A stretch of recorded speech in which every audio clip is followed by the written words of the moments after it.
flung the key out of my backpack and opened the door. I looked behind me. I saw the man in the middle of the street. I walked over to the phone and dialed 911. Before I called, I looked out the window. He was gone. I told my mom what happened when she got home. She didn't believe me. That night, I couldn't sleep. There was lightning outside, and I could see occasional shadows from the flashes through my window in my living room. I lay watching the flashes when I saw a strange outline. I looked closer and saw an outline of a man. I stood up and walked out of my room. I walked into the living room. It was completely dark outside. I stood in the doorway and waited. A car's headlight illuminated the pale, shallow face of Frank P. I ran into my room and locked the door. Never saw him after that night. But whenever I see that baby blue uniform, I think back to that night and that haunting image of the skeletal, unnatural face of Frank P.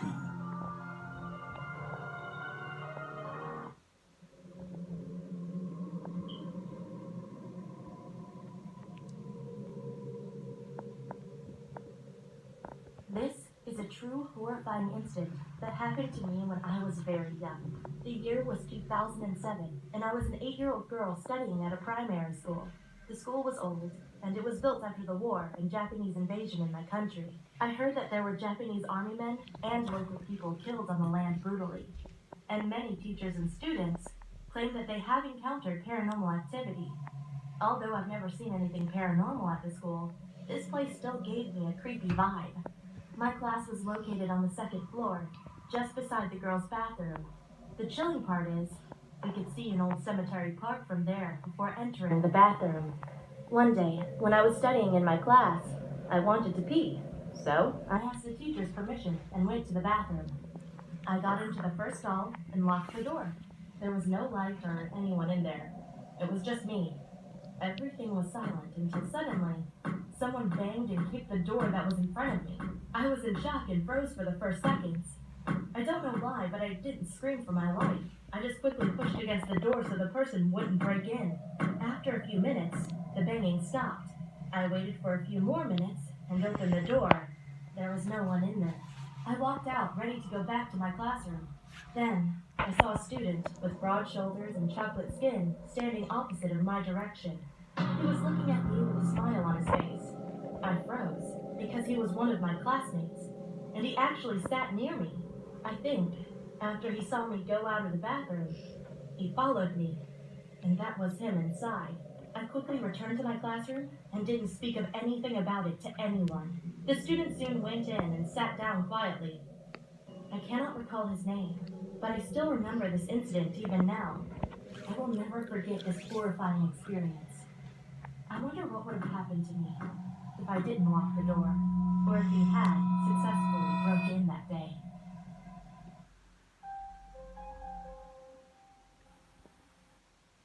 This happened a few months ago when my family and I were driving back from my aunt's house in Carmel. The sun was slowly starting to set as we continued driving. As my mom started to get tired of driving, my dad spotted a nice-looking hotel that was pushed back in the forest. My mom pulled over and we walked towards the hotel. The place seemed nice, but I had a bad feeling about the hotel.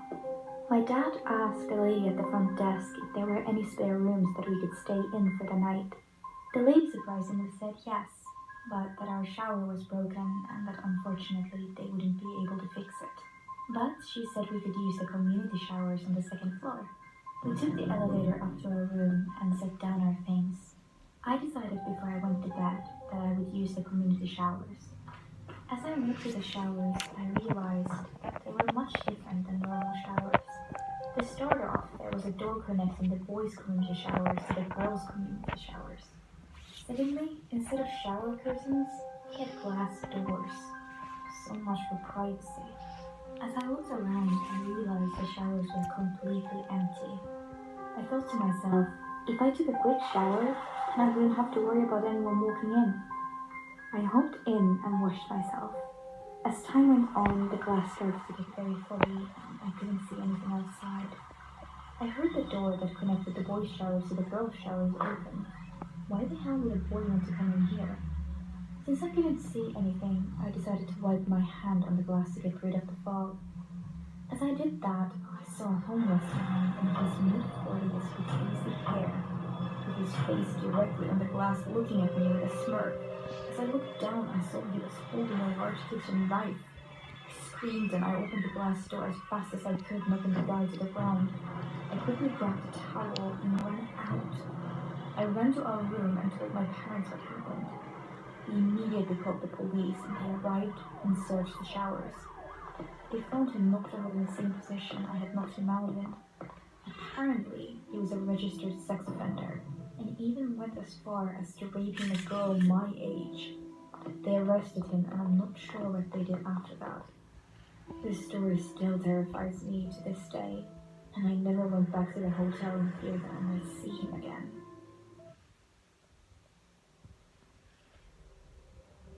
My name is Victor, and I'm 23 years old.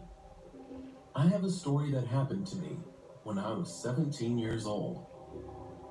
I work as a carpenter at a local building company, and this happened at the period when I was a trainee for the same company.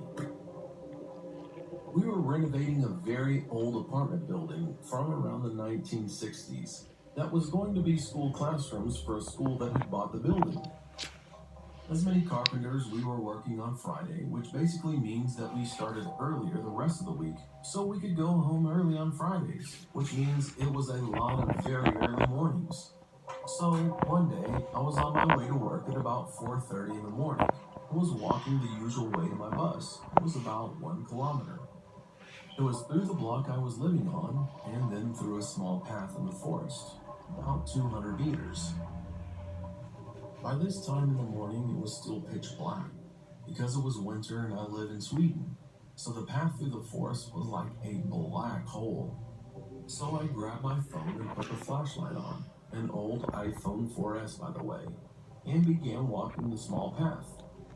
About halfway on the path, I heard a crackling noise from my right, and flashed my light in the direction and saw nothing. I just figured it was an animal or something. At the end of the path, I heard the crackling noise again, but this time it was much closer. I'd always been a little paranoid in the dark, but was trying to get over it. But I began walking a little faster anyway, keeping an eye behind me the whole time. When I arrived at the bus station, I sat down, waiting for the bus, and was saying to myself that I was a coward for being so paranoid about a small sound I heard. I could see the forest I walked through from the bus station because it was only about 50 meters from the station. And when I looked at the path, I saw a man standing behind a tree, right under a street light, about 10 meters to the right of the path, and he was clearly watching me. He was wearing black pants and an old light blue, almost pastel-colored jacket, like it was from the 80s. I felt a bit sick when I realized he was watching me, even though it was only for about 20 seconds before I saw the bus arriving from around the corner. I immediately felt relief.